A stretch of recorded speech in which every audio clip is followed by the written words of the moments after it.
Welcome to the Cabral Concept, where board-certified naturopath and integrative health practitioner Dr. Stephen Cabral shares how he was diagnosed at the age of 17 with a life-altering illness and given no hope for recovery. It was only after studying and traveling all over the world did he discover how to combine ancient Ayurvedic healing practices with state-of-the-art naturopathic and functional medicine to fully rebalance the body and re-energize it with life. It's time to discover how to get well, lose weight, and finally feel alive again. And now, here's your host, Dr. Stephen Cabral.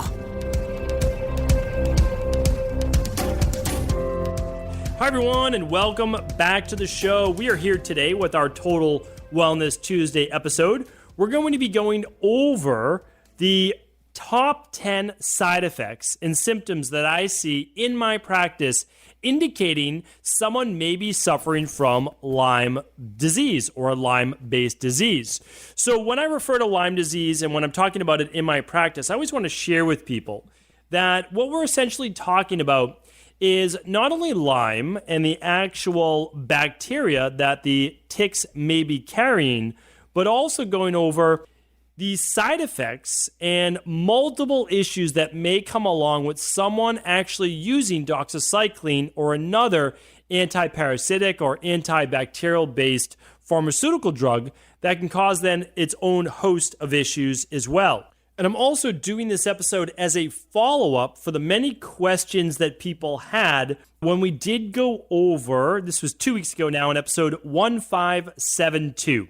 So that was actually my tick bite protocol and a lot of information on Lyme disease.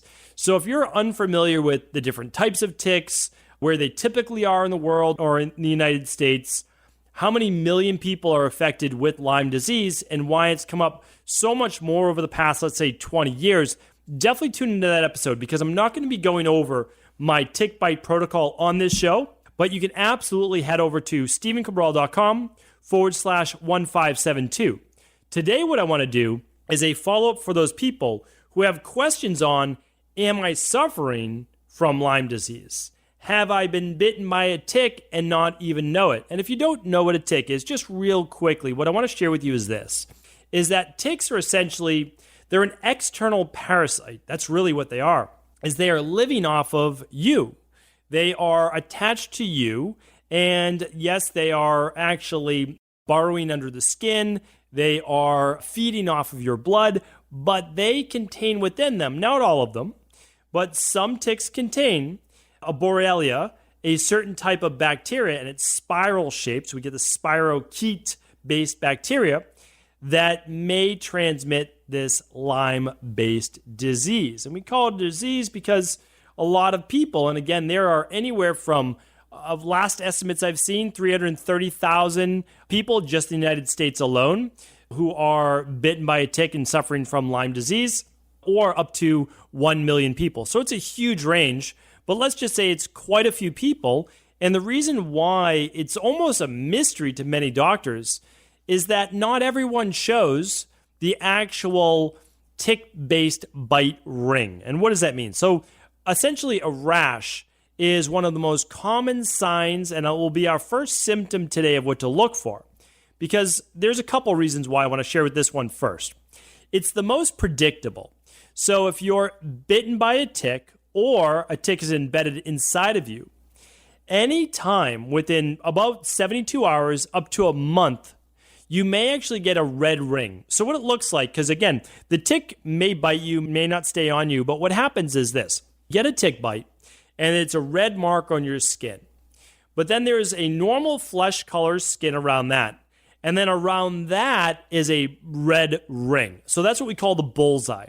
Now, the bullseye rash is the hallmark rash of a tick bite or a Lyme tick bite, that where the bacteria or the infection is beginning to spread. Now, not everyone that gets this rash automatically has Lyme disease. So that's why I try to be very careful when talking about Lyme disease and tick bites, because it's still a small percentage of people who are bit get Lyme disease.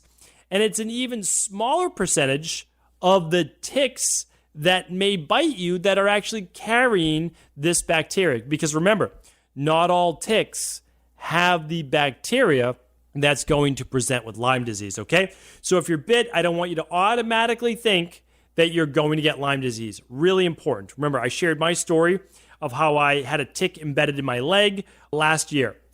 Didn't get Lyme disease. Now, was it because I did my tick bite protocol right away, starting later that day when I found out I had it?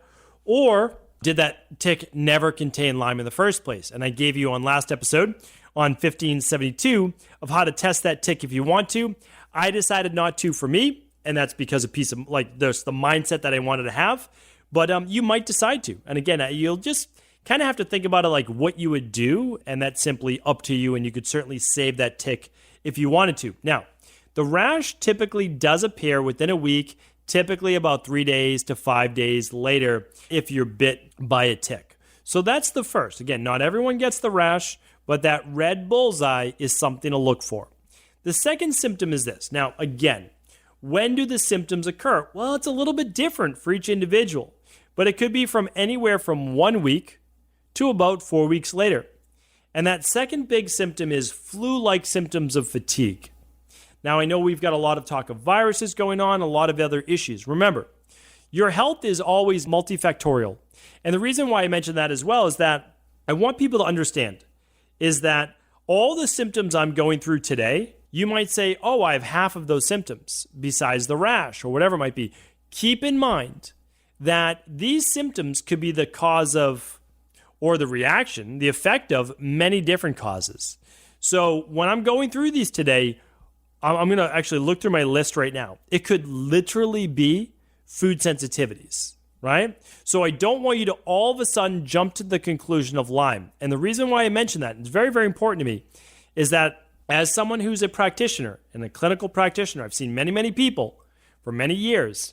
Many have come in believing they have Lyme disease. And I said, listen, I'm not saying that you don't. I'm not willing to just say, okay, I'm discounting that. But I want us to be open that this could be something else.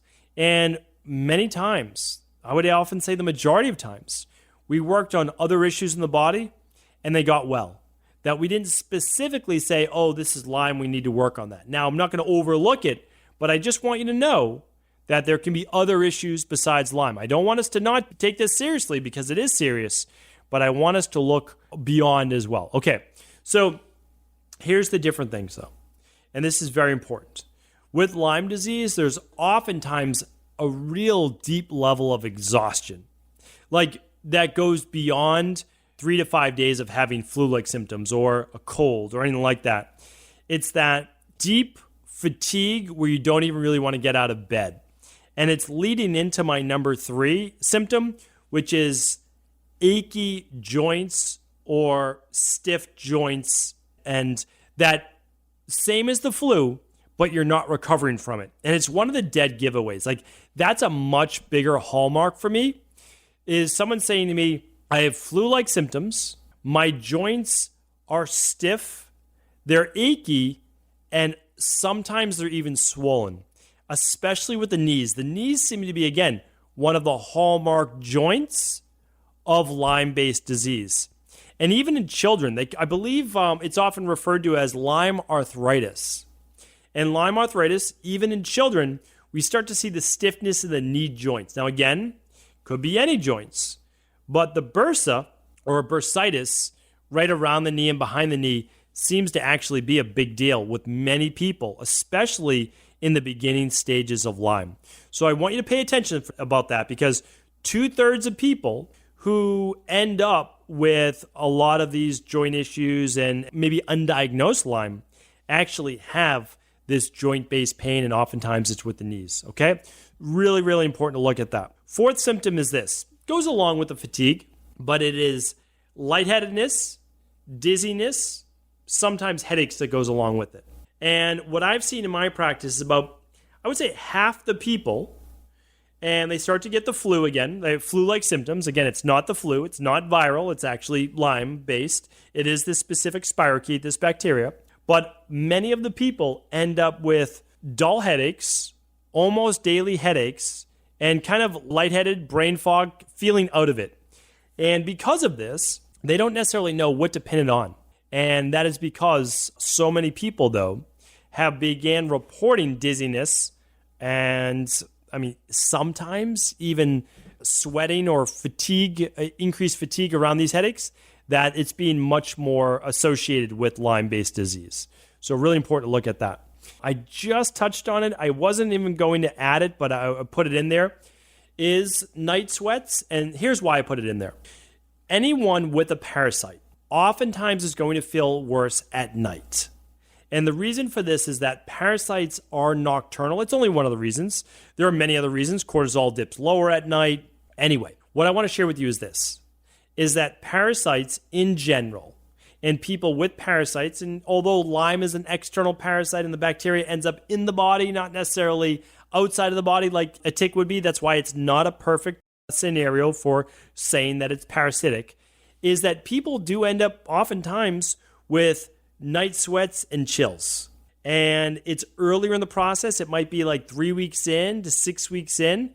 But I was reading a study, and this is now going back, I think, 5 or 6 years, that almost 2/3 of the people with Lyme disease ended up having night sweats and chills. And so again, another hallmark. Now, could it be a regular parasite? Maybe, but this is a much more severe case. Like, this is a bacterial-based infection when you're looking at Lyme. This is an actual bacterial-based issue. That's different than worms of a normal parasite. So I want us to, again, take this a little bit more seriously. Anytime that you have night sweats or chills, there's a real issue going on with the body. Now, remember that in my practice, and I shared this with you as well, the majority of the time someone says they have night sweats, it is a hormonal imbalance. Oftentimes lower progesterone, normal or higher levels of estrogen. So do keep that in mind. In my practice, I mainly see it as hormonal, endocrine system based, not parasitic based, or in this case, bacteria from Lyme disease. But again, if you're checking these boxes off, or you have a friend or family member who has these, don't discount it at all. This could certainly be another symptom of Lyme disease. Okay, the sixth symptom out of my top 10 that I see, and there are more, but these are the top 10 that I see, are actually difficulty concentrating or memory loss. Now, we always want to qualify this. If it's in a child, then it would be more of a regression, which I'm going to talk about at the very end. If it's in an adult, we'll say, we want to make sure that this is definitely an abnormal occurrence, not related to dementia, early Alzheimer's, etc. So what I want to talk about is there a clear distinction within a finite period of time, let's say 1 to 3 weeks or 1 to 4 weeks, where there was a definite decline? There was a decline in your ability to concentrate, in your memory or your recall, or any part of your cognitive-based task-related abilities. So if this is, again, like remembering events, difficulty with directions, like a real task that you're given, if there's a decline and it's marked as in like with brain fog, then this is something that you may again attribute to Lyme-based disease. And it's a high scenario. You're talking about well over 50% of the people, more like 60 plus, 2/3 plus of the people experience some type of cognitive decline with Lyme-based disease. All right. The seventh symptom that I see is neurological. So when I'm looking at signs and symptoms of Lyme disease, when someone comes into my practice or when I'm talking with them, I'm looking specifically at, is there a neurological change that was not there or even leading in that direction before they got bit by a tick or before they believe, because maybe you didn't even see yourself get bit by a tick before you believe you have Lyme disease or a diagnosis of Lyme disease. So I'm looking at pain or stiffness around the spinal-based area. I'm looking at like a light-based sensitivity, like a different type of sensitivity, meaning like, because I see this quite often in my practice, light sensitivity could be anything to do with any type of adrenal issue, absolutely affects the pupils of the eye. So when something affects the pupils of the eye, it affects what allows, or basically how much light is allowed into your eyes. That's where the light sensitivity comes in. So when people are in fight or flight and they're more sympathetic nervous system dominant, the pupils of the eye actually begin to expand and they become more sensitive to light. I had that for years and I had no idea why. So certainly that is the reason for the majority of cases of light sensitivity for the most part. Again, people that have lighter eyes are always going to be more sensitive to light. And the reason is then their eyes, the iris of the eye, which is the color, they're not able to refract light in the same way. And we know that because, if you put a dark tarp over something, it reflects the light better. If it's lighter, it's going to absorb it more. So if you have blue eyes or green eyes, you're going to be more sensitive to the sun. There's no doubt about that. The darker your eyes, I have dark eyes, your eyes are not as sensitive to the sun. Now, when I was a teenager and into my 20s, my eyes were very, very sensitive to the light. For sure, I would be squinting quite often. And that's because my pupils were not acting in appropriate way to light. Meaning, let me just give you a little bit of a physiological lesson on how your pupils react. Now, if you walk into a dark room, or it's simply less light than the room you're in right now, what happens is that your pupils should dilate. They should open to a wider degree, like an aperture, a lens on a camera. It should only open to the degree where you need to allow more light in for you to actually make out the objects in that room. And then when you walk into a bright environment, like maybe you leave your house and it's sunny out, your pupils, the black part of the eye, the inside part of the eye, should begin to close to only allow enough light in for you to, again, be able to make out your surroundings around you. And that's also so that you don't actually damage the retina or other parts of your eye. So this does not function as well in people with adrenal-based issues, Addison's disease, Cushing's disease, and also different variations with the HPA axis, which is the hypothalamus pituitary adrenal axis. Well, light sensitivity can also be an issue with Lyme-based disease. But beyond that, I would also say that numbness or tingling in any of the limbs, but also the face, can be affected with Lyme disease. And we now know that some of those cranial-based nerves of the spine, which are right around the neck, may be affected and actually affect numbness of the face as well. All right, number 8 is what we call Lyme carditis. Lyme carditis could be mild, it could be moderate, or it could be severe, like any of these symptoms I'm talking about today. And that's if the bacteria actually begins to affect the heart or the nervous system, which also affects the heart. So it could look like an arrhythmia. It could look like lightheadedness. It could look like shortness of breath. It may even be heart palpitations. All of these things are oftentimes indicative of someone with Lyme disease as well. Now, it's not a massive amount, but it's something that I have on my checklist, is someone checking off these boxes. And essentially, the boxes that I'm giving you today are exactly what I ask in my practice. All right. Number 9, the 9th symptom is a marked change in mood for no other known reason. This is important because let's say that you had a tragic event happen in the family, greater stresses at work, or you are just coming off a virus or other cold. That can change your mood. There's no doubt about that. What I want to share with you is this, though. If you got bit by a tick, you know that you did, and over the next 3 weeks, 4 weeks, you see a change in your irritability, your anxiety. You begin to become in a pattern of lower mood. This is definitely something to let your healthcare practitioner know. Really, really important there. And number 10 is things that I look for in children. So we have Lyme disease in adults. Any of the things with adults can affect children as well. But this is what I look for specifically with children.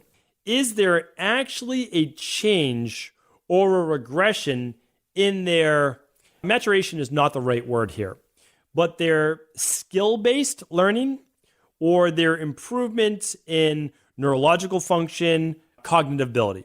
So let's say that I see a decline in speech or speech-based patterns. Or let's say I see a drastic change in mood in children, which should not change. You don't want to see a big change in mood. It's very different than adults. Or I see any motor coordination-based change, then I immediately want to start to look into this at a much deeper level. Like, what happened? What if a child goes through speech, motor-based change of appetite, change of mood? There's something going on with that child that should not be happening. So I immediately look at what happened within the last few weeks. And I want to look at everything. Sickness, change in foods, like what happened? Could be potentially parasite that they got. And that's what I look That's what I look at right away.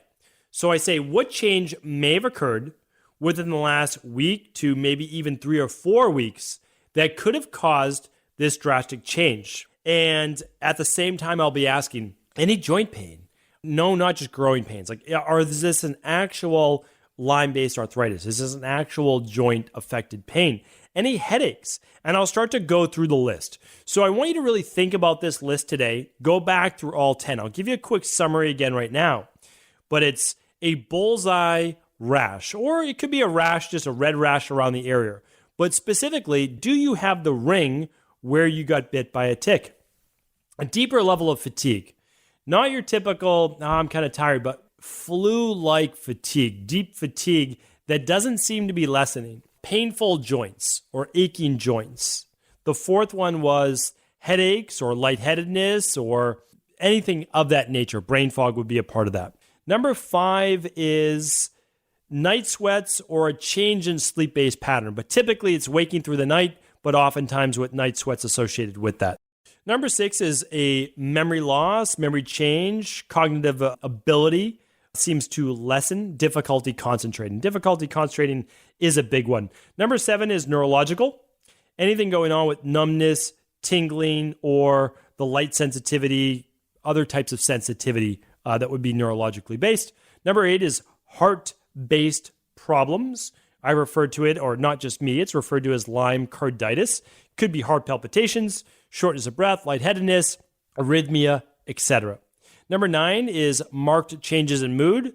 That would be anxiety, irritability, lower mood, and that would be, again, within a certain period of time. And the last part is with children. I want to look at it in terms of motor coordination, motor skills, speech-based skills, any learning-based pattern that they should be improving on rather than regressing. Again, it would be within a period of anywhere between, longest extension would really be 6 weeks that you start to see it happen, and earliest is about a week. So do keep in mind that if you get bit by a tick, it does not automatically mean you're going to get Lyme disease. But it does mean that you should be cognizant that all of this is possible. And what I look for is, if you get bit, was the tick embedded in you for a period of 48 to 72 hours? Because if you got it before that, well, then the chances go way down. Now, if you didn't, okay, the chances go up, but also not every tick carries Lyme disease. That's the good news. Now, start to look, though, in about a week from when you were bit. That's what I'm looking at. It's about 3 days just to get active, right? So about a week from when you got bit, do you start to see any of these symptoms? Now, remember, don't focus on them, because if you focus on the symptoms, sometimes you're going to find it. So what I like people to do is simply have that checklist. I would love them to begin the tick bite protocol. Again, we're not treating or diagnosing or curing Lyme disease or anything like that with the podcast. But what I want to share with you is what I do exactly in my podcast. So if you're new to Lyme disease, if it sounds like you might have these symptoms, I would go back, I would listen to episode 1572 next. If this was helpful, again, this is the season. Well, the season does last quite some time, but again, if it's not winter time, spring, summer, and fall, there are ticks out there and they can carry Lyme disease. Let's be aware of it. Let's do what we need to, but certainly not live in fear. So hopefully this has been helpful. If it has, please do feel free to share it with anyone you believe it could serve. Take care, everyone.